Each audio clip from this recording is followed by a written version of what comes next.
Hi friends, আশা করি সবাই খুব ভালো আছো। তো আজকে আমি পিসির বাড়ি চলে গেছিলাম, তার একটি ছোট ব্লগ তোমাদের সাথে শেয়ার করলাম। প্রথমে ব্যাগে জামা কাপড়, প্রয়োজনীয় কিছু জিনিসপত্র যেগুলো প্রায় প্রত্যেকটি মানুষেরই লাগে, সেগুলো সব ভালোভাবে গুছিয়ে নিচ্ছিলাম, যাতে ওখানে গিয়ে আমার কোনো অসুবিধা না হয়। সেগুলো ভালোভাবে গুছিয়ে নিই। আর যেহেতু আমার নতুন দিদির বিয়ে হয়েছে, তো সেও আসবে, তো ভাবলাম দুই বোনে একটু তার সুখ দুঃখের একটু গল্প করে নিই। তাই জন্য জামা কাপড়গুলো ভালোভাবে গুছিয়ে, যেহেতু অনেক রোদ গরম, তাই একটু হাইড্রেট থাকতে হবে তো নাকি। না না, মজা করছিলাম, ভাত খেয়েছিলাম তাই জলটা খেয়ে নিলাম।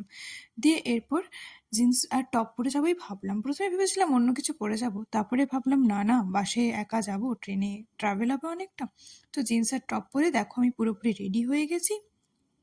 এরপরে বাইরে কিন্তু খুব রোদ ছিল, আমি বেরিয়েছিলাম দুপুরের দিকে, তাই সেই সময় বেরোলে সানস্ক্রিন তো মাস্ট, তাছাড়া ত্বক একদম পুড়ে অবস্থা খুব খারাপ হয়ে যায়। তাই শরীরটাকে তো হাইড্রেট করে নিয়েছিলাম জল খেয়ে, তাই স্কিনটাকে হাইড্রেট আর সানবার্ন থেকে প্রোটেক্ট করার জন্য অল্প করে একটু সানস্ক্রিন, না অল্প করে লাগালে কিন্তু চলবে না, প্রায় মোটা করেই লাগিয়ে নিয়েছিলাম। এরপর সানস্ক্রিনের ওপরে অল্প করে একটু পাউডার লাগিয়ে নিয়েছিলাম। বেশি মেকআপ আমি করিনি, যেহেতু একা একা অনেকটা ট্রাভেল করতে হবে, আর সবসময় মেকআপ করা জিনিসটা আমার ঠিক ভালো লাগে না।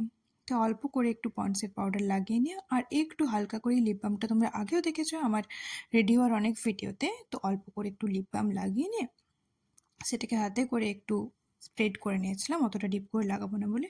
এই দেখো আমি পুরো ভালোভাবে রেডি হয়ে গেছিলো, চুলটা তুলে নিয়েছিলাম। এভাবে বাবার সাথে বেরিয়ে পড়লাম আমি ট্রেন ধরতে। এবার দেখো ট্রেন ধরে আমি পৌঁছে গেলাম পিসি বাড়ি। পিসি বাড়িতে গিয়ে সবাই টিভি দেখছিল। এই তো এভাবে পিসি বাড়ি পৌঁছে গিয়ে একটু মজা করলাম। ওখানে গিয়ে কিন্তু আমাকে মেহেন্দি পরিয়ে দিয়েছিল। এভাবে পিসি বাড়ি